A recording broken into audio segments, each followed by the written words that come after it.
Round one. Fight. Heroes never die. I'm Commander Shepard, and this is my favorite store on the Citadel. I used to be an adventurer like you. Then I took an arrow in the knee. Power, sex, power. They both come down to one thing. Hungry gamers.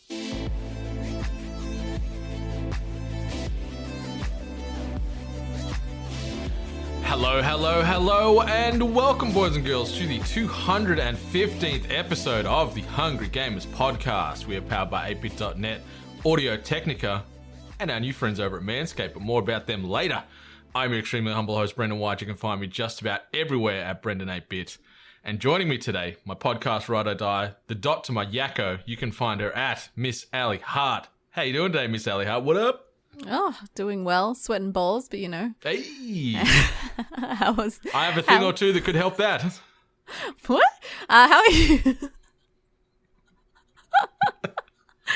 How's thing in your neck of the woods? I can't. Doing pretty good. Got Got my crop preserver here that gets rid of the anti-chafing from my balls. So certainly none of that sweat going on over my neck of the woods. So yeah, I'm good. The sun is shining. It's been a busy work week. Played some games, and unrelated to gaming, but I feel I've turned a corner with Bentley this week. I feel he's sort of leveled up. He's no longer running roughshod so much through the house. I lie. He's still a crazy boy, but he's not sort of weeing on anything anymore. He's not really chewing up anything he shouldn't. Like, he's after the desexing's finally settled down and he's healed and he's become his own little furry man. So I had a good moment. I was laying there last night on the couch watching some telly and had them both bloody sprawled out across me, just being little hot water bottles and snoring. And I sort of was looking down, like, you know what, you guys are all right. You know, we're getting there. We're going to make it through all this. So I'm feeling good. So shout out to Bentley and Winston for being good boys. Oh, good doggos. I mean, I'm assuming it takes time. It's kind of funny because Winnie is a little bit more on the placid side, right? Like you said, he sleeps the most and he's kind of more chill. You would hope that like one would learn off the other, and hopefully, you know, Bentley would learn off Winnie. Like, yeah, chill down, buddy. Yeah, there's certainly I guess taking some mannerisms and sharing of energy, but Bentley certainly the more jealous boy of the two. Like, Winnie will come in and get his pats, and then Bentley like just smashes through the door, pushes Winnie out of the way, and he's like, yeah, where's my pats? And then sort of you feel bad because Winnie sort of looks at me so sad every time and like looks at Bentley and is like, you know, fuck you son of a bitch. So I'm sort of always trying to pat them both, but Bentley's always nudging his way in. Like that episode of The Simpsons, you know how it's like the little sheep and the goat and stuff? Oh, like yeah. He forces his way in. That's Bentley. So just trying to get him to relax a little bit more of that and know that there's enough love in the house for both of them. So, yeah, but doggos, they're the best. Doggos are the best. I miss mine. Yeah. Well, you can share my two by remote proxy as well. Right. I know. I don't know if our two or your one down south would be closer based off, I guess line of sight. But yeah, no idea. Who knows? But yeah, doggos are great. Shout out to all the great doggos out there and all the not so great doggos. They're just cool. I love dogs. Outside of that, I'm not going to dwell too much on what I've really been playing. To no surprise, I've been playing more Star Wars Squadrons. Still loving it. Still very much enjoying my time playing with friends and frenemies online, in 5v5 battles and what have you. Finally finished the rankings last night for the fleet battles. You got to do your 10 matches to get ranked, and it's there's 4 sort of tiers. I think it starts with Maverick, Hotshot, and then works its way up to, I don't know, God tier pilot or whatever. And I fell into the second tier, so I'm not in the bottom end. So I'm a Hotshot rank 1 with an ability score of 1,019. Nice. To know where that lands, John O'Peck's ability score he got after his 10 matches was 400 and something, and Benny's was 700 and something. So suck it, boys. I'm better right now. But yeah, it's so fun playing together. So fun playing together that game. Just simple mechanics, simple gameplay loop, but really well done, and just more Star Wars is great. I also dipped a toe on Destiny 2 with the Halloween events running at the moment. Also was jumping on and playing on Xbox. And as an Xbox fanboy, obviously console man through and through, it was painstakingly frustrating playing on the Xbox because the load times and things like that, quite substantial. Even on the Xbox One X, it was killing me. And I was telling Nato, I'm like, let's go back to PC, but because he's got some people in the clan and in the crew that are Xbox only, that's the only way to play with them. So I had to suck it up and go do it on there and grit and bear my way through it. But Halloween stuff's fun. Getting the cover, like I can't remember what the word is. What's the word for like the ornaments? Getting like the Halloween based ornaments and stuff. That's kind of cool. Creepy masks. Yeah. So sort of dabbled with a little bit of that. But outside of that, just been watching telly and living. What about you? What have you been doing? I finally decided to jump back into Fall Guys. There was a period there where I just kind of left it and never went back. But season 2 started now, so I'm like, oh, I should really like jump back in and see how different it is, see what the general like vibe is. Like I'd assume it would have some major fall off as like most like, you know, flavor of the week, flavor of the month kind of video games has it. And I'm assuming that a good chunk of people that were Fall Guys people are probably Among Us people or like the Phasphobia group now. Like it's, you know, it follows through. But like the game, like the season 2 like levels that they've introduced, there's one that I played consistently, which is just another kind of like from start to finish kind of early map that you would usually experience. It's already easy as balls. Like, like it only took me one knock to kind of go, okay, I get this now. And they have added like and changed certain stages, like ones that you are familiar with. They've like kind of moved things around, mixed up. Like full credit, like they, you know, zhuzhed up the game a bit so it doesn't feel so stale for the regular players. But I didn't feel too different. Like I do enjoy, there is a stage that probably a lot of people saw on like the announcement trailer for season 2 where you kind of have to work together pushing the platforms. Ramps and things like that. Yeah, that was a good addition.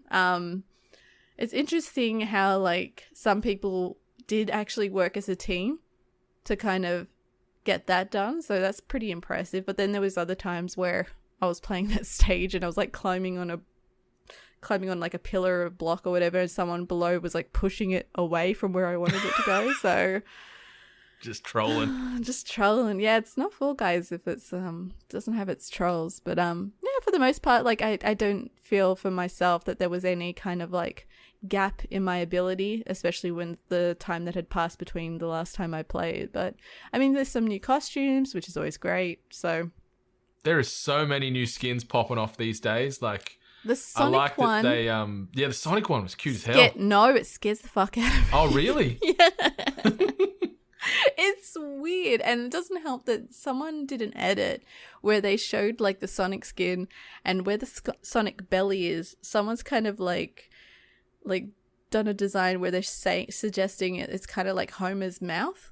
So I think I can't get that out of my head now. So and there were tons of Sonics because it's the you know, the skin outfit of the week or month or whatever it will be. And so they were just everywhere, and I was just like, ugh. And people were picking on me, and I'm not too sure if it was because I was like the only banana in matches, but people were really picking on me. Bullying the banana. Yeah, I've never been so like picked on before in my life in this game. And like yeah, and I think like griefing, as it's called by a lot of people in this game, that just seems like the norm now. It just seems like griefing is just common practice, which I don't like, but I understand it being kind of normal and maybe being like essential to certain levels and stages. So for the most part, if anyone else kind of dropped off like me, going back, you probably won't feel out of place. You won't feel like, oh man, it's been some time. You'll probably be fine. But I have seen a lot of people just being like, like, does it feel just different more of the enough? same type of thing. Yeah, exactly. Yeah, like I thought about, I'm like, yeah, I should get in and play a few games of that, and I'm like, yeah, I will eventually. So like next time if you're rolling out or something, send me a message and I'll jump on. Like I don't think I'll actively seek it out myself, but if someone's like, yo, you want to come play? I'm like, yeah, okay. I got nothing else to do. Sure. Yeah, I have a spare 5 minutes. I can't remember the dude's name, their social media maestro who's got his own skin in the game now too. His name escapes me right now, so apologies for all your very hard work. I feel bad because every time I see it, to me, it looks like a person from Achievement Hunter, Matt Bragg. Oh, yeah. So I always just think that. I don't ever think it's the social media guy, so I feel kind of bad Oliver, about that. that's his name, isn't it? Oliver something or other. I escapes me, so, But maybe. still cool to be immortalized in one of the biggest games in the world, you know? You know what? Talking about that, like, I've realized that's such a great, like, achievement, I reckon, like, being immortalized in a game. Like, you see a lot of people that have been included in Cyberpunk and then thrown in other games. Like, a lot of the role-playing GTA communities, like, certain people have been placed as permanent, like, NPCs now in the game. And I just think that that's probably, as a gamer, like, a really great achievement in life is to have yourself, permanently in a game. What game would you like to be immortalized in? Can't say Senran Kagura. This could be like our question for next week. Maybe we can toss it out to the listeners and see what their opinions are as far as games that they'd like to be immortalized in, whether it be their crown jewel game, their sort of number one game of all time, or maybe it's just some crazy weird game they want to be immortalized in for some other unknown reason. So maybe we can unpack that next week. But Yeah. Senran, you reckon?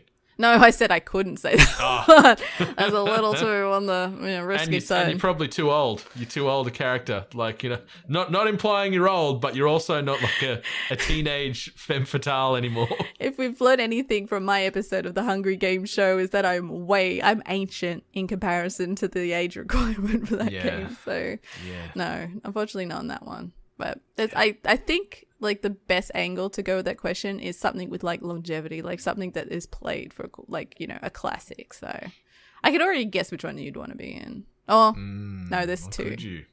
Yeah. We'll have to. We'll unpack this next week. Maybe I'll go off the reservation on that one. Maybe you will.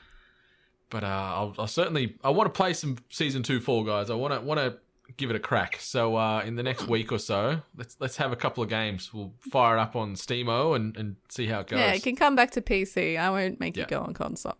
Yeah, no, I'm happy with that. I'm good. Like as I said, I've been playing a lot of Star Wars Squadrons on PC, and full circle when you were talking about the griefing. One thing that we found very weird this past week was like we were playing against a few people in the game, and a few of them, it genuinely felt like they were cheating. Like some of the stuff they were pulling off and not dying from, like it felt like there was some cheaters. So we went to report them, and I don't know what's happened in the back end of this game, but you can't report a player for cheating. It's at the other end of the extremities. It's like you can report them for being a terrorist, for sexual abuse. Yeah, like things like that. So it's not just cheating or foul language. It was like terrorist, if they're trying to self-harm, and if they're trying to like sexually abuse or do predatory things. They're like 3. I think there was another one, but they were the main 3 that you can report a player for weird. in the game. So he was suggestively touching my cockpit. Yeah, holding my joystick without permission. Or this, like, it's just. How? Yeah, wow. I don't know what's going on there, but yeah, EA maybe need to have a look at that and maybe toning it down and just going back to, whether it was foul language or cheating or hacking or whatever, Like, I get that people are worried about those other things too, but I don't think that should be that accessible as well, because imagine if multiple squads just keep reporting a player saying that they are, I don't know, talking about self-harm or whatever else. What happens then? Do EA have to then step in and isolate that account and make sure they're okay? Or if it's, if they're getting referenced as a terrorist the whole time, do they get thrown onto some like watch list, get swatted or something? Like, it just seems a little bit heavy-fisted from EA in that regard. So found that very surprising this week looking at that. That's a little bit shocking. The terrorist one is the one that's kind of like, I'm trying to think. Like, is it just to that game, or is it more on like the biggest like scale of like because I don't know how a person would imply that they were. Oh, this audio chat, right? Yeah. Never mind. Yeah. As a person that always turns that off, I always forget about that. Yeah.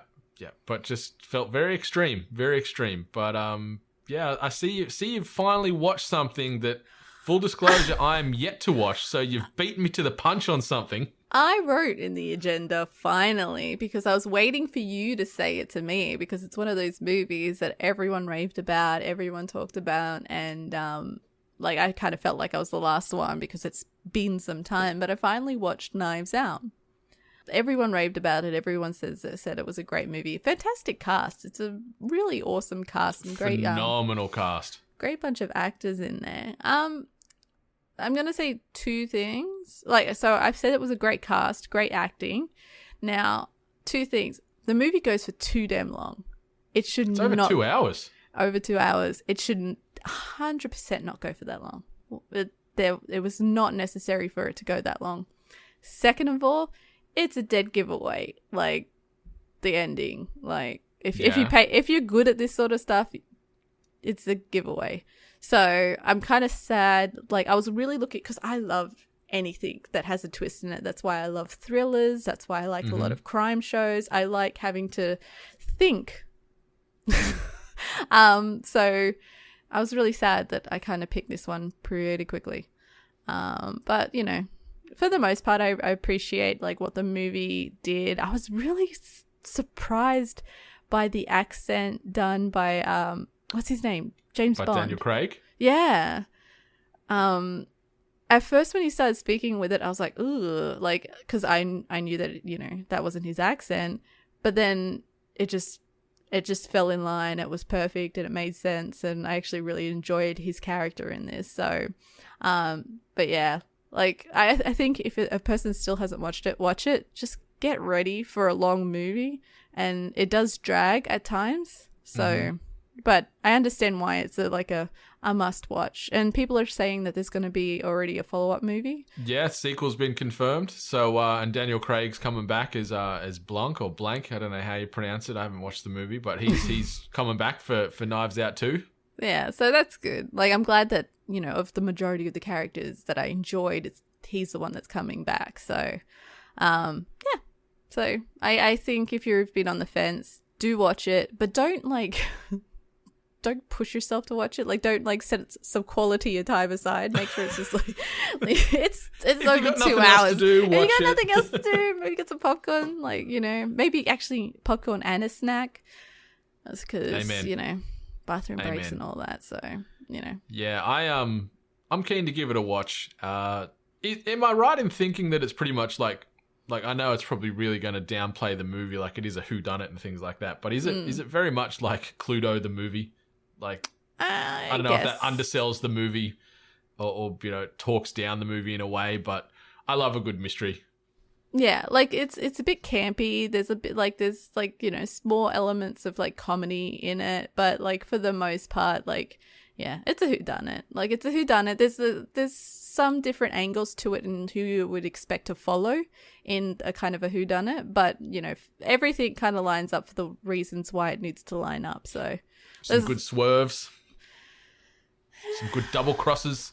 Yeah, like there's some interesting. It's got Ana de Armas in it. I'm all in for that. She is good. I've got quite the crush on Ana de Armas. She is really. Yeah, she's a little cutie patootie. So yeah, her and then Daniel Craig, Chris Evans. You know, even like Toni Collette. She's in everything these days. She just pops up in everything. I really hate that I had to explain who Toni Collette was to my husband. I was like, she's she's national Australian royalty. I said she's a national treasure. What do you mean you've never watched Muriel's Wedding? Oh no, I didn't even try to pitch that one. I said she was in that new, like the most recent like horror movie. Oh, and Hereditary, yeah. Yeah, she was like, you know, in a bunch of TV shows. Like, her character's great because it seems like it's a play on Gwyneth Paltrow. Okay. So, but you know, like, yeah, she's always great, but yeah. It's good to see her doing well, and she's had a very long and prosperous career in Hollywood. Like, of all things, Muriel's Wedding to put her on the map. Like, that movie, I guess, at our age when it came out, it was sort of like, yeah, whatever, righto. Yeah, but from there, it just went for her. She played the long game. Because remember when she had United States of Tara, like her own American TV show? Yeah. And it was weird. Like, she had like multiple personality disorder as well, which was very unique. It was a good show too, that. It went for a while, didn't it? And then it just kind of stopped. Yeah. So, no, yeah. Good on her. Good on her. She was also really good in Little Miss Sunshine with Steve Carell. I love that movie. That's a great movie. If you haven't seen that one, watch that one first, and then you can watch Knives Out. Okay. All right. I'm gonna try and watch Knives Out between now and episode 216. I reckon I can commit in the next 2 week hours, to watching Knives Out. over 2 hours of your day. Yeah. I've watched far worse. So, yeah. I've watched a lot of shit. So, let's see how Knives Out goes. Anything else been happening this week before we maybe jump into some housekeeping? I'm gonna have one complaint where my Google Music is now kaput, and now it's YouTube Music, and so my whole thing got cancelled, and I kept it because I didn't want ads on YouTube. I haven't had ads on YouTube for years, and now I'm experiencing ads on YouTube, and it's driving me fucking nuts. Oh, it's painful. I want very McDonald's painful. so bad. I want McDonald's so much. I also don't appreciate the targeted advertising too. So thanks, Google, YouTube. I don't appreciate what you're trying to say about me. It feels like they look into the deepest, darkest depths of your soul for things you like or your vices or just little things that you might want to treat yourself with, and then it's just bam, bam, bam, bam, bam, bam, bam, bam, bam every few minutes. I don't appreciate it because it's been McDonald's. Do you have problems shitting? McDonald's. It just so happens I do after eating a lot of McDonald's. Yeah, it's because of all the McDonald's you try to sell me. But yeah, that's my kind of struggle, and probably a lot of people have experienced this all the whole time. But as a person that uses YouTube probably more than I use TV in general, it's fucking me up. So. Well, where you're not going to encounter any ads or potential bowel blockages is over at shop8bit.net. The best web store in the game. You can get yourself a nice t-shirt, you can get a hoodie, you can get a cap, get some thongs, you can get just about anything with a sexy 8-bit logo or slogan on it. So head on over to shop8bit.net and get yourself some sweet swagger there. Obviously, when you're done checking out our store, head over to audiotechnica.com or audiotechnica.com.au for the AU-based listeners and get yourself some of the best audio equipment money can buy. We're talking headphones, microphones, gaming headsets, turntables, you name it, they got it. Bluetooth, in-ear, over-ear, noise cancelling, it is all there for every budget, for every audio file. There is a product for you. So audiotechnica.com or audiotechnica.com.au. When I'm checking that out, obviously 8bit.net or 8bitnation.net are two great central hubs that will give you all the main links to things like our Discord, to Facebooks, to our web stores, to our Patreon, which is patreon.com/We're 8bit. And last but certainly not least, obviously iTunes. Be sure to rate, review, subscribe us on there. Give us those juicy 5-star reviews if you can, because those ratings and reviews help keep the emotional lights on in our hearts. If you're not on iTunes, just be sure to rate, subscribe us on whatever your podcast player is, because all those little things count, cost you no money, takes next to no time, and means the world to us. So we thank you in advance for doing that as we crawl our way to 200 iTunes reviews, which is a phenomenal achievement in itself. So thank you for everyone that has done that. And for the ones that haven't so far, get off your bum and do it, please. We love you. It's going to take you 30 seconds and will mean the world. Last little notification. Obviously, we mentioned it the last couple of weeks. Friday, October the 23rd, from around 8 p.m. Australian Eastern Daylight Savings Time, the 8-Bit Community Game Night will be kicking off over at twitch.tv/We're 8-Bit. So we're going to be playing a ton of online multiplayer games. Some of the games you might not even need to own a copy, like Jackbox and things like that. So we're just going to try and have some fun, a bit of lighthearted chaos, do some giveaways from Audio Technica, maybe some game keys getting slung around as well. Who knows, maybe we can try and get some Manscaped stuff to give away. No promises there, but I'll see what they can do for us. But yeah, Friday, October the 23rd, from 8 p.m, jump on to twitch.tv/We're 8-Bit and join in on the fun, because it will mean the world to us. And talking about Manscaped, I think we're going to jump into our first ever Manscaped ad read, because episode 215 of The Hungry Gamers is brought to you by our new partners at Manscaped. And we're here to remind you to keep your D-pad clean and level up your game with the leaders in below-the-waist grooming. Listen up, fellow gamers. If you want to maximize your joystick, start taking notes as I take you behind the Brendan White curtain.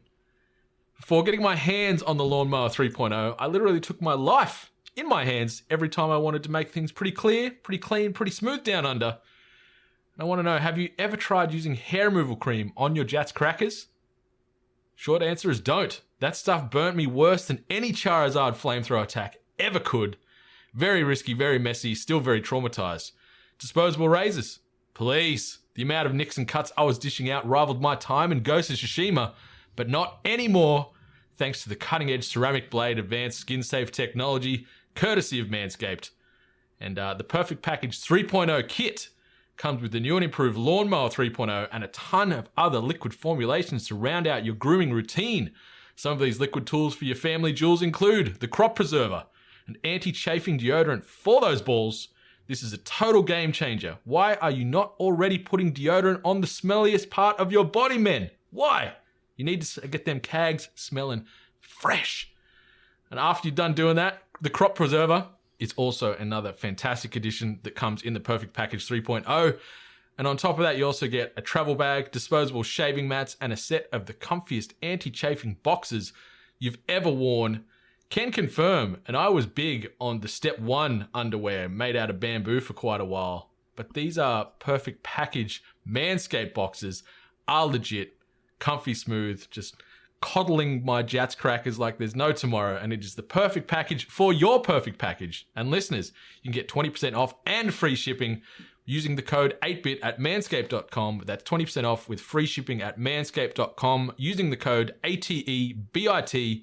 Remember, people, nobody likes a dusty controller. Let's get into some news. This week's news headlines. And the first little quick hitter, just a little throwaway, but got this man very excited. As reported by Gematsu earlier this week, the Game Rating and Administration Committee of Korea has rated an unannounced Mass Effect Legendary Edition, meaning that the Mass Effect Remastered Trilogy is imminent, people. Obviously, November 7th is coming up in the next 2 to 3 weeks. That is N7 Day. That's Mass Effect Day. That's going to be the date we get this official announcement. I can feel it in my waters. I can feel it in my bones. Ooh. And I'm so excited for Mass Effect, the Remastered Trilogy, or as we're calling it here, the Mass Effect Legendary Edition. So thanks to Korea for breaking that news for us and getting all us N7ers very excited for some more Mass Effect goodness. I've never played, so this might be the time I get that remastered goodness. Hell yes. It is so good. It is like, obviously I harp on about Mass Effect all the time, so we don't need to go down that path for the 700th time. But there's a dedicated fan base that has like obviously convinced me enough that Mass Effect is something to, harp on about. So it's okay. I get it. I should probably give it a go. Yeah, but if we get some, some 4K 60 FPS Commander Shepard and co. looking the goods out in the space, hell yeah, I'm keen as a bean. Something I'm a little less keen on, Marvel's Avengers DLC and next-gen versions have been delayed. Oh, this was after talking just last week about the very dwindling fan base on the on PC. So this little news snippet reads, Square Enix and Crystal Dynamics have delayed the next major updates for Marvel's Avengers, pushing the next-gen versions into next year and delaying the addition of the game's first DLC character, Kate Bishop. In a post on the Avengers blog, Crystal Dynamics studio head Scott Amos apologized for the, in quotes, slight delay to the Kate Bishop DLC, but explained that this is due to ensuring new content is given the time for extensive internal testing. More quotes. With this in mind, we've decided to push Kate Bishop's operation launch back a bit, out of October, said Amos, but no new date was given for the first new character. Ooh. My goodness, this is not feeling good. No, and this is like after last week, as you mentioned that we were talking about like how the numbers have been dwindling, people are getting bad load times, and I believe someone, like it might have been either Crystal Dynamics, like actually said like, don't worry guys, we are working towards this, new content's on its way, and now this, like, it's pretty bad. Like, so they've pushed themselves out of October for the Kate Bishop DLC. Yep. A lot of people are speculating that we might see a date revised in, I don't know, November, mid-November maybe, for a certain, reason. But I feel like that discussion of it being, at the time of mid-November seems like a really risky gamble to kind of do, because like November's going to be screwed. Like us as gamers, like we're juggling. Like there's a lot of games coming out at this time. A good chunk of us will probably be, cyberpunking, destinying and all that jazz. So I think this is, I don't know if this could be a downfall. Like, I'm sure that there's a dedicated, fan base that will come back to experience it, but I just feel like if you don't keep things fresh consistently, you have a greater chance of just losing all the return players. So yeah, it's really weird. Like, I've never really been into this game. The only thing I said I would probably try would be the Kate Bishop, storyline. And now that there's a waiting game, who knows? Maybe I'll also get to, by the time this releases, I'll probably get a good, sale price or something. Oh. Yeah, it's it doesn't feel good. It certainly does not feel good. Like, I'm a fan of this game and hopeful for the future of this game. Like, I've talked about it feeling like it's very much year one Destiny, and I think maybe year two of Avengers we might really see this game take off. But seeing shit like this, where this game's been out a couple of months already and they're already kicking DLC characters out of their release window and into the ether, like, I'm with you. And we've talked about this a few times where I thought, especially with the PS5, have the Spider-Man character, that's obviously a Sony exclusive, available day one, launch day, November the 12th, to get a little bit of hype, to tie it in with the next gen, and maybe bundle, like, have maybe Kate Bishop and Spider-Man drop on the same day. Who cares? Like, you've got I think they've confirmed like a dozen or so characters that are coming to this game, so dropping two at once isn't going to tank this game and potentially curb any sales. But the fact that they've just been kicked out totally with no even, like, they haven't even given a date. Like, they've said, like, later this year, but that could be anywhere from now to December 31. And coupled with the matchmaking issues on PC and that dwindling player base on PC, just feels really bad. And even just having the next gen versions punted into next year. Like, I know you like, with backwards compatibility, I could still play on the PlayStation 5, my PS4 version, and you'll get some improvements on load times and things, but you're not going to get the full shimmer and the full graphical fidelity and all the bump you're gonna see. So yeah, I'm worried. I'm really worried. I'm going to say something that's probably a little controversial, maybe a little closed-minded, but the other thing that might also be a disadvantage is the next DLC that they're going to drop is a Kate Bishop DLC. Now, for anyone that was playing this game, maybe not so deep into Marvel lore or, like, Marvel comic characters, I guess, like, just by getting new content was probably just going to be enough to kind of keep them on while they were playing. But then I don't know exactly if Kate Bishop DLC would be a draw. Like, would the player base that maybe aren't so familiar with characters will care to play Kate Bishop DLC because they don't get that she's a Hawkeye, like, that there is, like, a great connection. Like, by the way, everyone, if you haven't, please read Matt Fraction's Hawkeye. Kate Bishop is in that, and there's also, like, a spin-off, but, like, it's great. But, like, for anyone else that doesn't know, would they come back for it? Would they care? Was that the character to kind of bring people back, so... No, I think, like, I don't think that's a narrow-minded thought at all. I think that is 100% bang on the money. Like, we've talked about it, and especially since the terrible passing, but, like, talking about bumping or shuffling the release cycle of these characters and coming out with Black Panther, someone like that, because of what happened with Chadwick passing away earlier this year, something like that, where that's a globally renowned character, who's had one of the most successful Marvel film releases in the history of the MCU, and getting him in there and even getting his family's approval to maybe put his likeness in the game, so he's immortalized in the game, and you can play him. Like, something like that could have been really special. I don't know obviously what they're doing with the Black Panther character. I know he's on their release slate, but something like that could have worked. And we've talked about Spider-Man. Like, Kate Bishop is a fantastic character from the Marvel universe, but hasn't been given the film spotlight yet. Like, obviously they're talking about the Disney Plus TV spin-off and things like that, and they've done a bit of an age jump on the back of Endgame, where you're seeing things they're trying to potentially weave in there with bookending Hawkeye's daughter in to potentially take over and stuff like that. But they haven't really given Kate Bishop her due yet. So it's it's true. It's not a hook. I actually didn't even think about that in in relation to the TV series.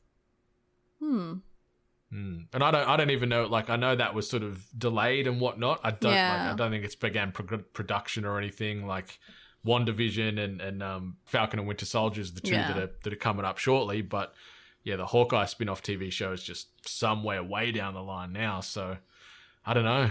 Just weird, some weird decisions going on there at Square and how they're supporting this game and what they're bringing out and in what order. Like, it's just, I don't know, it's a slippery slope, and we don't want to see this thing go the way of Anthem. You know, we've talked about that a little bit too. And poor Anthem. The Anthem's like the No Man's Sky, like, you know, in reference to a bad execution of a game. Yeah. Hopefully it can have a similar experience to No Man's Sky now, though, where several years down the line, I guess, where a lot of people don't care so much, but there's a good dedicated fan base. Yeah, it's gorgeous now. So, yeah, you're right. There's always a good, like, kind of second, third, fourth wind that can always happen further down the line. So, yeah. Something that's not a good second, third, or fourth wind is what's Facebook's doing in regards to Oculus. So, this headline, Facebook is accidentally, in air quotes, locking some users out of their new Oculus headsets. And the sort of little snippet we've grabbed here from The Verge reads, Facebook says, in quotes again, a small number of customers have been locked out of their new Oculus Quest 2 headsets following a string of reports that buyers were unable to use the virtual reality headsets because their Facebook accounts were suspended. On Twitter, it urged users to contact Oculus if they had any problems. As Upload VR reported earlier this week, users complained that they had been suspended for unclear reasons while they were trying to set up their Quest 2. One poster on the Oculus subreddit described getting banned after creating a Facebook page for the first time and merging it with an existing Oculus account. In quotes, I logged into Facebook's website to lock down my profile as I had no intention of using the social media site more than was needed. And within minutes of merging accounts and changing profile settings, my account was banned without any reason given or cause I can think of, end quote. The user told The Verge in an email, rendering the Quest 2 a new white paperweight. Other people in the subreddit chimed in with their own experiences getting locked out as well. So I saw a lot of chatter this week with accounts getting banned due to their Facebook accounts being suspended. And for those that haven't listened or kept up with what's happening, is obviously Facebook own Oculus, and what they've done with accounts now is they're forcing you to have your account running on the Facebook platform to be able to use the Oculus and purchase and play games on the VR equipment. So if you aren't a Facebook user, there is some potential risk here involved. I'd say there is a lot of people that have installed or set up accounts with no issues, but just be mindful that shit could go south if maybe you've been banned on Facebook for whatever reason. So good luck. I remember when we first talked about this and how it was established, like, you have to have a Facebook account. And we both said that's dodgy. Like, that is absolutely dodgy, forcing people to, you know, sign up on your platform, which is renowned for having security issues and just overall being a really dodgy website. And then now we've witnessed this where people are essentially buying a headset and then just being told, like, and now it's unusable. I did read a good amount of, like, forums, some Twitter posts, and a lot of people from Australia saying, like, they will have to 100% give you your money back if this happens to you. Like, because thank God Australia, like, is covered by the consumer affairs, like, laws and all that sort of stuff. So, you know, they've given you now an unworking product that is not your fault, you know, not your issue. So they would 100% have to refund you. So it's good that, you know, Aussie consumers are protected, but for everyone else, good kind of muddled. Yeah. So, like, Oculus is saying, like, oh yeah, please, like, contact Oculus if you have problems. But, you know, are they going to be that thorough? Like, are they going to be? It's just like I've always said, forcing people to make a Facebook account. And now Facebook's really, like, adamant about making sure it's actually you, like, no weird names, no, you know, fake profile kind of things. Like, they're pretty strict on making sure the account that you have is actually you, which you'd think was, like, about, like, you know, faceless kind of, like, commenting and stuff and holding people accountable, but it's not. It's just purely, like, data stuff. Yeah, I did a share on Twitter's earlier this week, and the initial tweets were circulating by a user at Dizzy_Ziddy, and it's a screenshot, and it's actually showing where someone had their Oculus account and their Facebook account disabled. They reached out to Oculus directly and provided all the necessary driver's license, photo IDs, and things to verify this is me. Jesus. Link this up, and they got a sort of an email or a notification back from Facebook, and it says, "We've already reviewed this decision, and it cannot be reversed." What? So they are locked down eternally. So, sorry to people like that. This poor person gave out like their driver's license and all that sort of information, and they're like, thanks, we have that now, but yeah, no, you can't. We're not fixing your issue. Yeah, it is ridiculous. So, this isn't the last we're going to hear about it. That's for damn sure. I'm going to try and power up my little Quest is sitting right here behind my shoulder there. I'm going to power it up. I think I already synced my Facebook account, so I should be fine. But I'm going to power it up this week just for shits and giggles, just to see if there's any suspect behavior going on in the back there, or any weird new things they're trying to, hold me over the coals to. So I'd love it if you got like ads, like straight up in your face, just like ads. I hope not. And I fear that's the way that product's going to go. Oh, yeah. There's going to be pop-ups and ads everywhere. So, hey, do you want this weird dildo from Wish? That's again? I already bought this. Update Twice. the bloody search parameters, damn it. We noticed you bought this. Are you interested in others? Gotta love the Wish I love ads. the horror stories from Wish too. Like, it's, you see the photo. Yeah. I loosely relate, it wasn't through Wish, but it was through a Facebook ad I saw. Oh no. And someone was like selling like I think it was like a 1/10 scale Tyrannosaurus Rex, like Jurassic Park thing. Looked really awesome, like big, huge thing. So I ponied up the money for it. And I don't have it with me now. It's in the cupboard, but I'll send you a photo after this of the one I actually got. But instead of it being 1/10 scale, it was like 10 centimeters in size. Like, this T-Rex I got was this big. Please nothing post like it. the one I bought. Post it on social media, on your Twitter or whatever. Yeah, I'm sure everyone will want to see this. I'm doing the dance with PayPal, going through the resolution center to try and get my cash back. Because I reached out to the company, this Asian business that I bought it from, and they're like, "Oh yeah, we'll give you 10% back if you send it and pay for the funds." And I'm like, "You know what, motherfucker? Stick it up your ass. We're going to PayPal court. Let's go." So yeah, that's my story. But I'll share that. I'll share that over the weekend because I'm still a bit sort of blood boiling from that because these bastards. They're like, "Okay, how about we'll give you 15% back now? But you still got to pay for the shipping and get it back." And you're like, "Man, you guys are criminals." I've heard about that. Yep. Yeah. Something else that we might not be getting back is any hours that people have played in Amazon's The Crucible game, which obviously it's a free-to-play multiplayer shooter that has already been returned to closed beta and has been officially cancelled. So Amazon have officially cancelled Crucible. It's the end of a rocky journey for the game, which was first launched this past May after years in development. And we're talking about 6 years of development. But yeah, it's been shifted into closed beta again from July, but it's been officially plug pulled. So here's a quote from some of the team. We very much appreciate the way that our fans have rallied around our efforts, and we've loved seeing your responses to the changes we've made over the last few months, but ultimately, we didn't see a healthy, sustainable future ahead for Crucible, the Crucible team said in a blog post. If you're in the current closed beta, you'll still be able to play the game in some form for a short while. The developers will be hosting a final playtest and community celebration in the next few weeks, according to the blog. That is heartbreaking.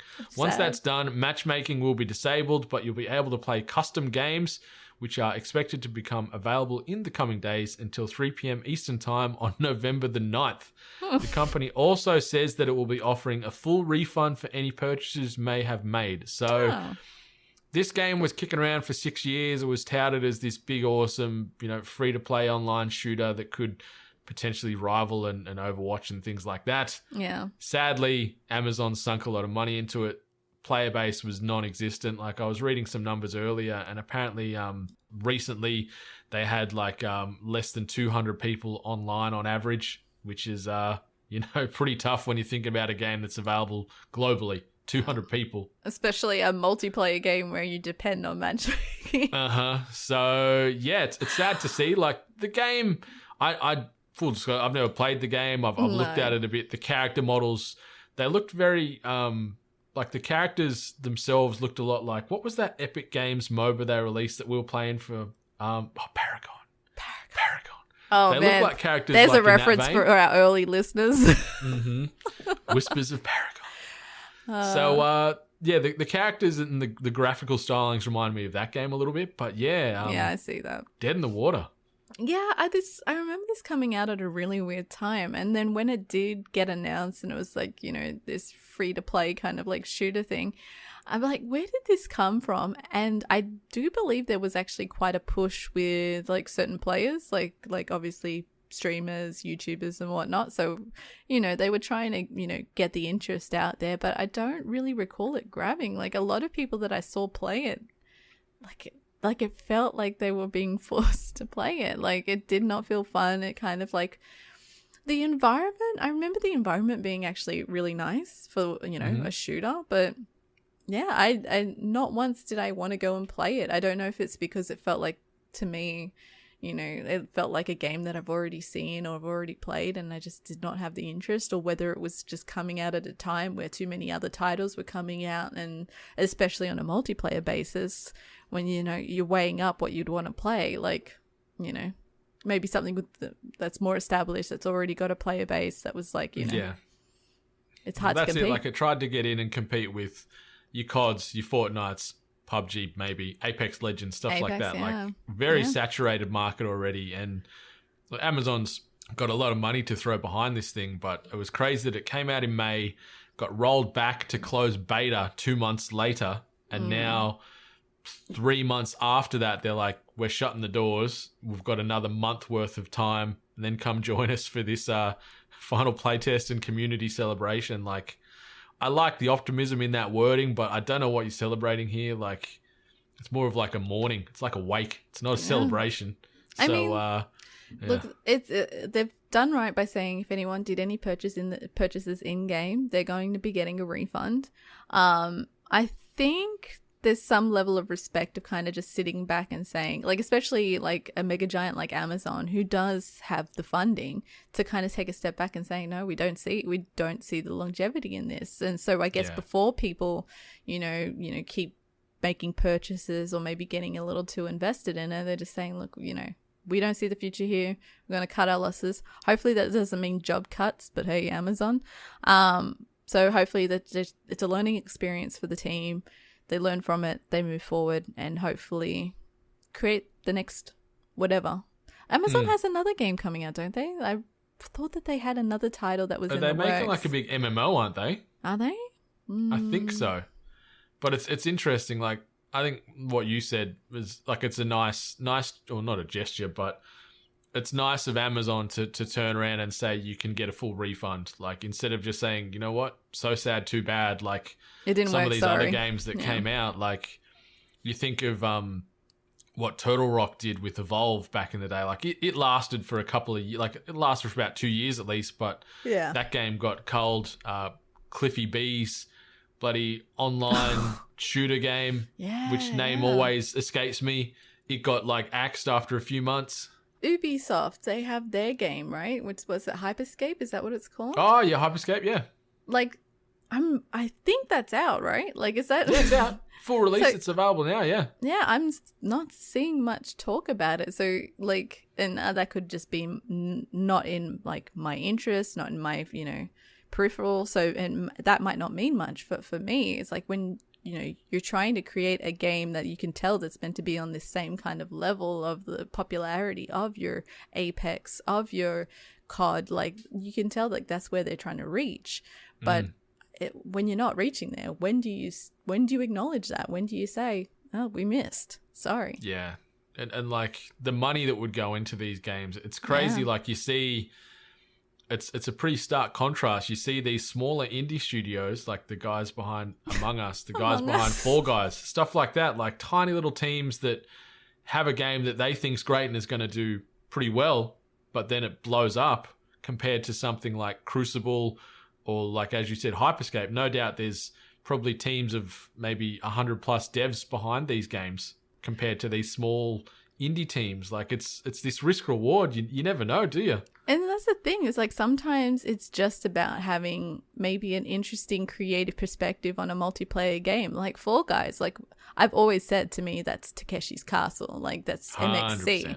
And I'm like, why hasn't anyone made a game like that? And, you know, they've done amazing with it. Among Us is like a game, like, you know, little puzzler who done it kind of like mystery, like, and that's been around for some time. Yeah, it took a lot of people to grab onto it, but now everyone's, you know, gravitated towards it. And then the other one that I mentioned earlier on in this episode, the Phantasphobia. I always say it wrong. Yeah, it's popping off too. That's a one-person team. Really? Yeah, it's one guy. I didn't know. That's impressive. So you know, like creative ideas and just thinking out of the square and just like creating something, you know, original. It's paying off for like the smaller teams, and that really makes me happy. I'm with you. I still want to go back and play some more Among Us, because I've still got a very bitter taste in my mouth and just don't see the awesomeness of it. But I guess because I haven't had a good experience with the game yet, so I want to go back and see if I can press reset. Yeah, but like as you said, it's just awesome to see these small teams just hitting lightning in a bottle instead of trying to go back to the well and Malibu Stacy these online shooters with new hats. Like they're like, we're going to make our own game. You know, we're going to stick in our lane. We're going to make something we're passionate about and think that could work. And then you see it like land. Obviously, there's a lot of stories where things don't land and it goes to shit and these studios go under or whatever, and that's a tragedy in itself. But it's awesome to see these indie games starting to get their due. Like, you know, last year, House with bloody Goose Game. You know, a game about a goddamn annoying goose was winning like Game of the Year at DICE and stuff. Like, yeah, it's awesome to see this shift as far as AAA was deemed the best games just because it was a AAA and there was millions of dollars thrown behind it. And then these little indies are going, you know what? We're coming up. We're leveling out the playing field. It's great to see. Yeah, it's great. And Goose Game is getting its second win now that they have multiplayer. So I've seen a lot of like gameplay now of people playing Goose Game again because it's multiplayer. Yeah. Is it then now Untitled Geese Game? Oh. I hope not. It has to be if you're playing multiplayer. That sounds bad. But geese are bad. They're hellspawn, those creatures. Yeah. All right, let's get into the last sort of news we wanted to tackle today. And the first little banger before we deep dive. These both are very PlayStation 5 centric. And the little bit here, a Sony engineer has revealed that the size of the PS5's cooling fan is responsible for the console's rather large stature. The explanation comes via an article from Japan's Nikkei X-Tech, which features an interview with PS5 mechanical and thermal design engineer Yoshihiro Otori. PlayStation fans will know Otori from the recent PS5 disassembly video. The PS5 is equipped with a 120mm diameter, 45mm thick double-sided intake fan, which makes the console thicker than both the PS4 and PS4 Pro. So we've seen enough of these out in the wild now. The PS5 is a gigantor. Huge. It is a huge bitch.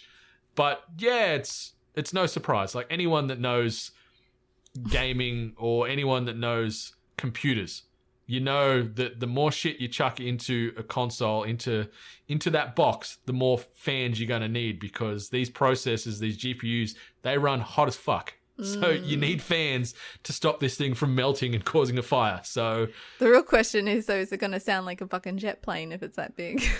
I think we were talking about this last night when we were playing a bit of Squadrons for John O'Peck's birthday. So happy birthday, Australia's John O'Peck, for yesterday.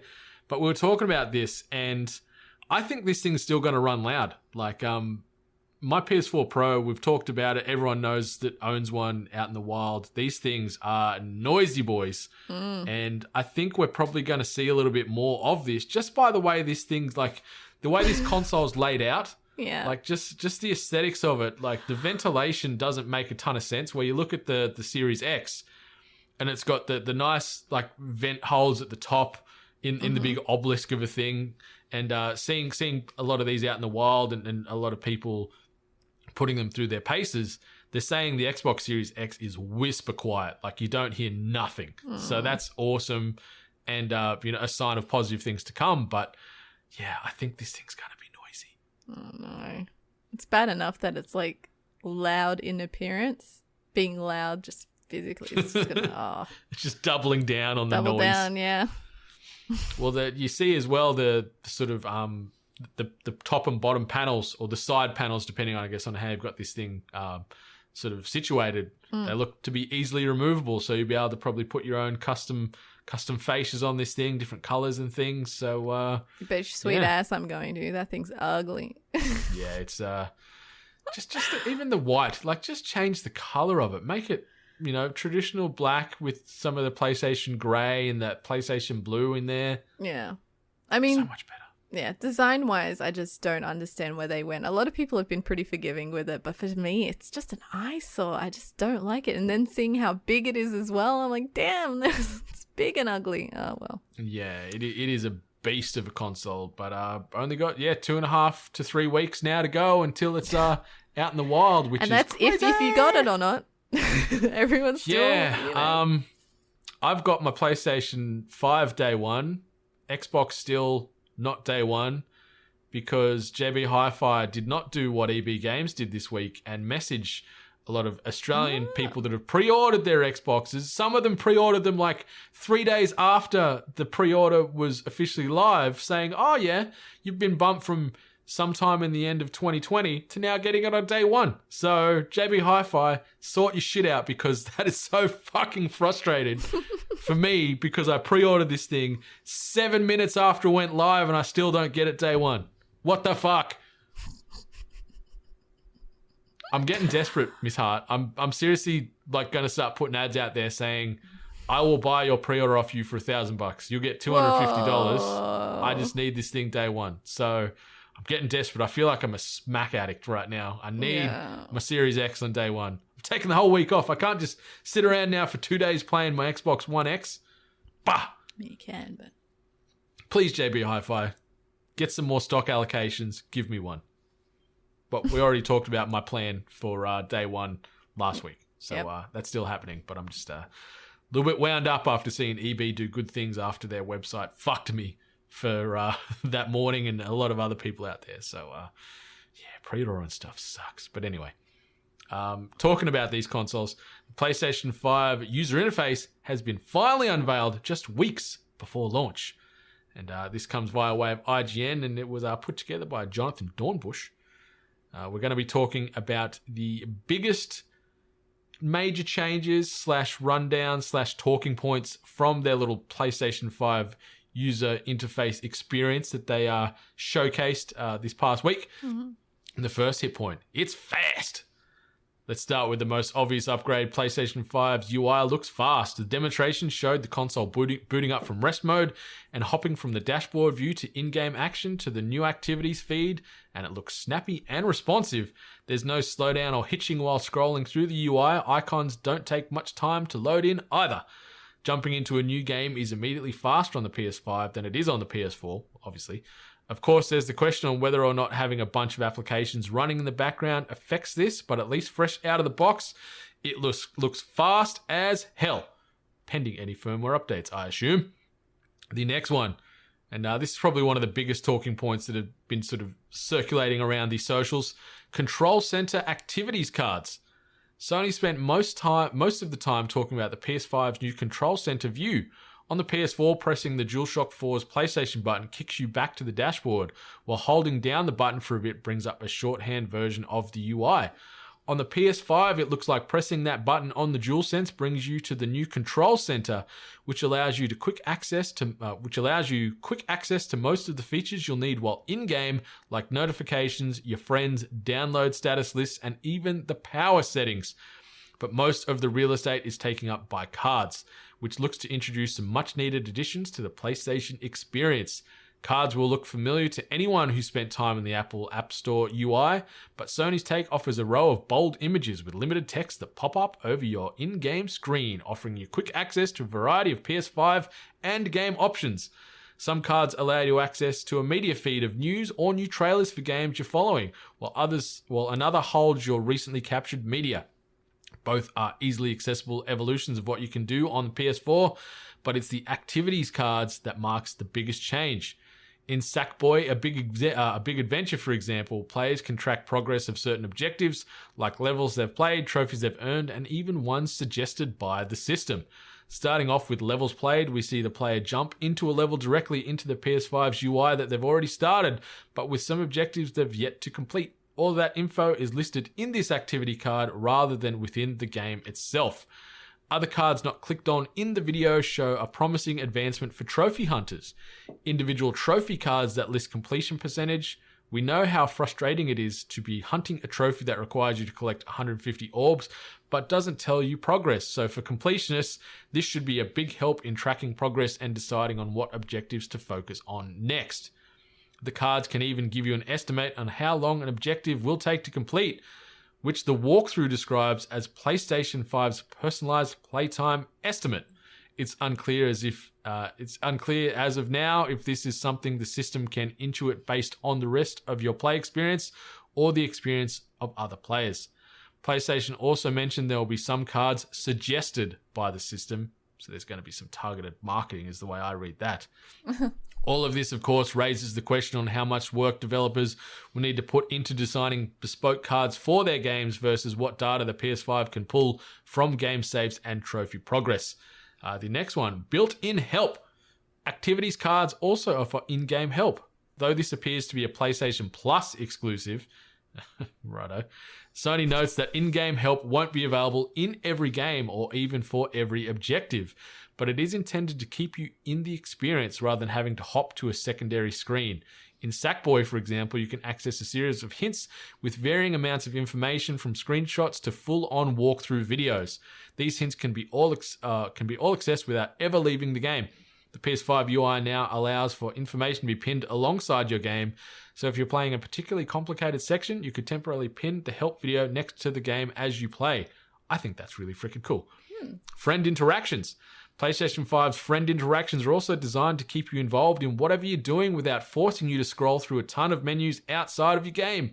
In the example given, a voice chat invite can be joined quickly while in the middle of whatever you're playing. You can start immediately chatting with friends via the DualSense's inbuilt microphone, but also mute yourself via the controller or in menus if needed. Sony describes parties as more of a persistent experience across your PlayStation 5 experience. For example, your friends within a party can now share their screen. You can watch someone play while you continue playing, and you can customize that view however you'd like it. You can pin it like you would Game Help or even watch it picture-in-picture in various spots on your screen. Perhaps most impressively, if a few friends in your party are in a multiplayer game that you're not playing, you can join the game via a card in the control center and the PS5 immediately drops you into the action. Sony's quick fast forward aside, the jump from joining the game to being in-game is seconds long. And the last one, less clutter. In the walkthrough video, Sony didn't spend much time on the PS5's home screen. We see nothing of the media center or any of the extraneous options we'll get. But what we did see looked like an evolution of the PS4's dashboard. Whenever you hover over and expand info on a single game, we're invited into a homepage of said game with a large piece of artwork, a big old play button, and a brief encapsulation of your trophy progress. While the main page is sparse, players can scroll down to see a batch of activities cards you can use to easily jump into different games, levels, or news feeds. Sony only showcased one PS5 game's homepage in the video detail, but it did promise backwards compatible PS4 games will benefit from, in quotes, some of the layout's features. And finally, the PlayStation Store, that slow, long-loading way to expand your library, is completely integrated into the system rather than an app you have to click into. Sony didn't spend much time explaining exactly how the new store experience will work, but did promise some level of personalization. Overall, though, the messaging points towards a much smoother store experience than what the PlayStation 4 currently offers. So that was a lot. What's your thoughts on that big verbal diarrhea that I spat everywhere? Sounds good? You keen? Yeah, well, I mean, to me personally, the PlayStation UI has always been kind of like a clutter. Shitty. Yeah, it's just very, very inaccessible. Like, they've constantly like lost myself in menus and, you know, just trying to find certain things. So, you know, already it looks a bit more polished. There's certain things that they've added into it as well, which, you know, I personally think is great. Like the in-game the built-in help, like the essentially like little walkthrough things, I think that's a really cool element that like I would have never thought about, like the console generation, you like incorporating, because like all of us growing up, we're so used to, you know, going like game guides or wikis or, you know, all that sort of stuff. So just like cutting out that middleman and having it there on the internet face for you. It's a shame that they haven't really concluded that all games or all, you know, levels or whatever are going to have it. So, you know, it should be interesting to see like what does like have it. I feel like a lot of like puzzle games or games where you like there's a strong difficulty on like, you know, where you're supposed to do, where you're supposed to go. I feel like they could benefit from it, but overall I think that's just a really smart and great addition. The friend interaction as well. I know I've had experiences where maybe like a group of friends have been online, maybe, you know, you're in a group chat of like 6, but 4 of them are actually playing a game, so the other 2 people feel a bit left out. So it's pretty cool that you don't have to like set up a Twitch stream or a PlayStation stream. You just like drag your friends in so they could just, you know, be involved, still be in the group chat, but also, you know, get to experience the gameplay that's happening, or just have like one person playing and having a group chat just watch, you know. I think that's brilliant, very like inclusive as well. So like for the most part, like a lot of these additions are pretty creative. Like the cards, the activity cards that you brought up, it sounds cool, but then at the same time, like I don't know if I personally would go for them. So yeah, I'm similar. Like I've got no interest in chasing platinums and trophy hunting and stuff. Like most of these games, I just like playing from front to back in the way I like to play them. I don't like having to go replay levels and get certain items, you know, X quantity of certain items or kill enemies in a certain way. Like, I just want to play the game. Like if I get some trophies along the way, cool. But yeah, for those people that are hunting those platinums and stuff, I can see some certain benefit and excitement in that community. Same with you, like the built-in help thing, really cool. Like I'll put my hand up and say, like, if I get stuck on puzzles or like a boss or whatever and I can't work it out within, let's say, a half a dozen or a dozen times, I'll jump on Google or GameFAQs or YouTube and watch a tutorial to see how they get through this or how they solve that problem, because you don't want it to hinder and put a bad taste in your mouth on the game. Yeah. Like, that's the last thing you want. So to be able to do that on the fly and have it pinned while you're playing, so you can actually watch and move instead of, you know, as you do with these other ones, you got YouTube playing there, you're watching that and you pause it after a little bit and then you run a little bit further, watch a bit more, pause it, run a bit further. You're holding your phone while like balancing, yeah.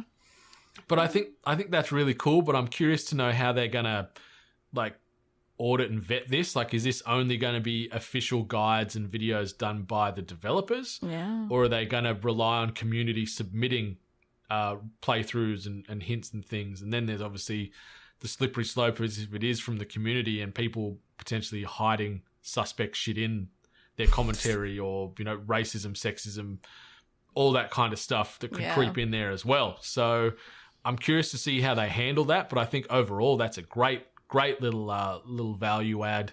Going to help just improve the quality of life with your gaming. Like the UI looks sleek as hell. I like what you mentioned regarding the parties, and if 3/5 of the people are playing or not playing, you can still just watch them play along live and have a chat and still get that friend interaction. I'm curious to know the quality. Like most of these in-house or factory-made microphones with gaming aren't usually that great. No. So I'm genuinely curious to know how good this microphone that's inbuilt in a controller is going to be. Yeah.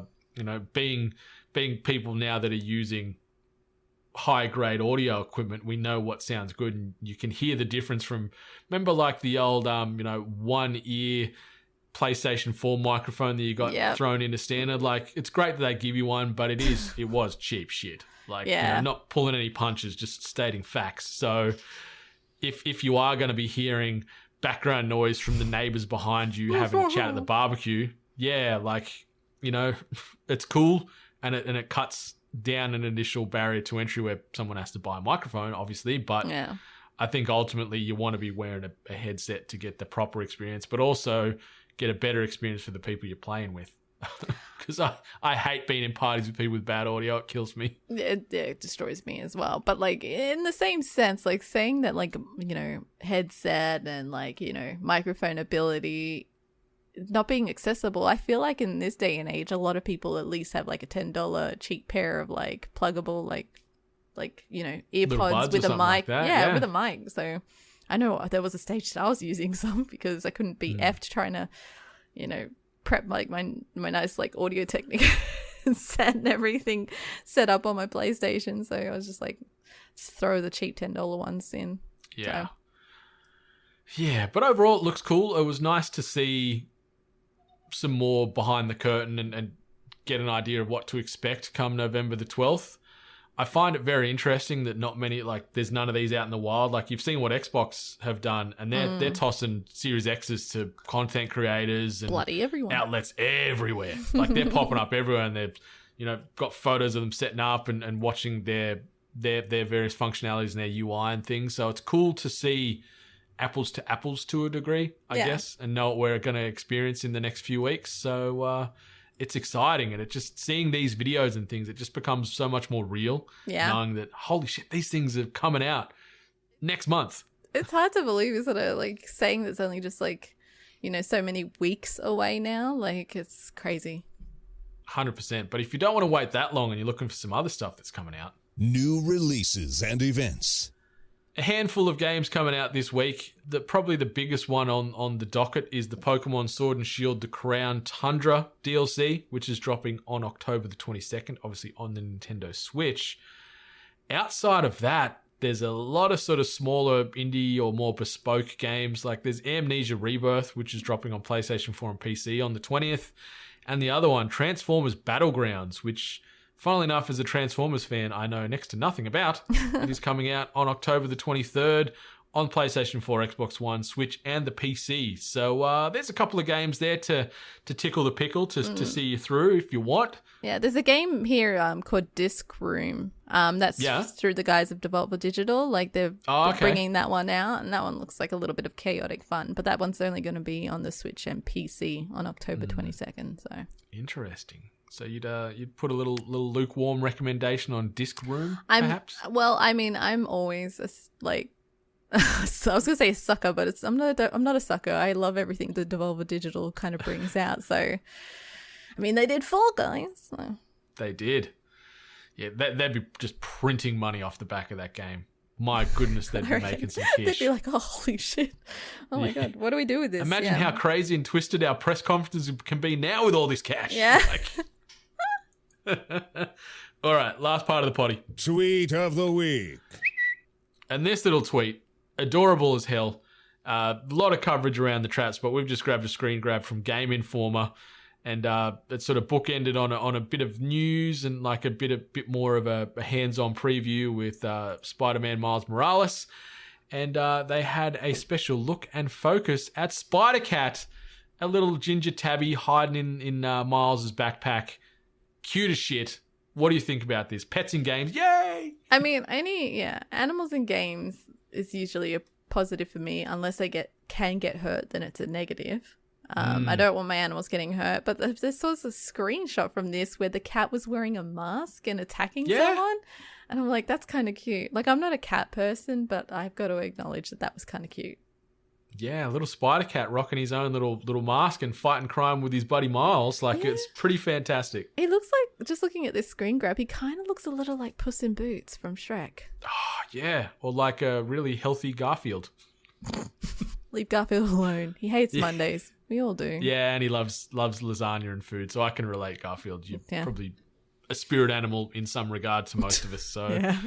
Yeah, but it's exciting. I'm still keen to play some Miles Morales when it drops on day one on November the 12th. And now everyone is even more excited and rushing out to pre-order it because of Spider-Cat. So who would have thought? You know, an animal brings the community closer together. It's just, you know, it's guaranteed formula for success, I think, gaming. You put an animal in there that you can interact and pat and play with, the game's going to move units. Yeah. That's the secret sauce, indie developers. Have a cute little pet you can interact, an animal you can interact with. Even Ghost of Tsushima had to learn from and put an interactive dog in their game. So Yeah, so I'll be playing some of that tonight because the Ghost of Tsushima Legends patch is out now. It dropped at like 1 a.m. this morning, which is obviously the 4-player shared online experience, but you can also get that charm to pat and recruit animals. So I'll let you know if once you're recruiting them and they attack, if it can lead to bad things for them animals. I hope not, but I'll let you know. Good to know. But yeah, this has been episode 215, THG. Miss Hart, anything else you want to say before we close this bad boy down for another week? No, I think that's about it. Like I said, don't be discarded by my movie review of Knives Out. Like I said, just put 2 hours aside and just give it a watch. Hopefully you'll enjoy it, Brendan. I'm watching that this week, and it's going to be looking at Ana de Armas with hard eyes the whole time. She's so cute. So cute. I think I fell in love with her when I first watched Blade Runner, like the new Blade Runner, and saw her in that. I'm like, I still haven't watched that. It's like you're talking about a long movie with Knives Out, like the new Blade Runner. It's a long movie. Oh man. Like, you need to be committed to watch that one. It's like a 10-course meal. Like I just don't have any patience anymore. Really great, really beautiful to look at, and I'm a big sucker for the Blade Runner franchise, and I think it did the first one justice and was handled respectfully and things like that. So it looks pretty, but the time to watch it. But yeah, this has been episode 215 of THG, 8-Bit Nation. Thanks as always for stopping on by. But yeah, we're going to be back next week. Bigger, badder, better, stronger, all that cliche. So be sure to rate, review, subscribe us. But until next time, 8-Bit Nation, much love. And stay hungry. You've been listening to The Hungry Gamers, one of many gaming and geek culture related podcasts from the 8-Bit Collective over on 8bit.net. Check out more episodes on your podcast service of choice. And while you're there, please be sure to rate and subscribe. Until next time, boys and girls, stay hungry.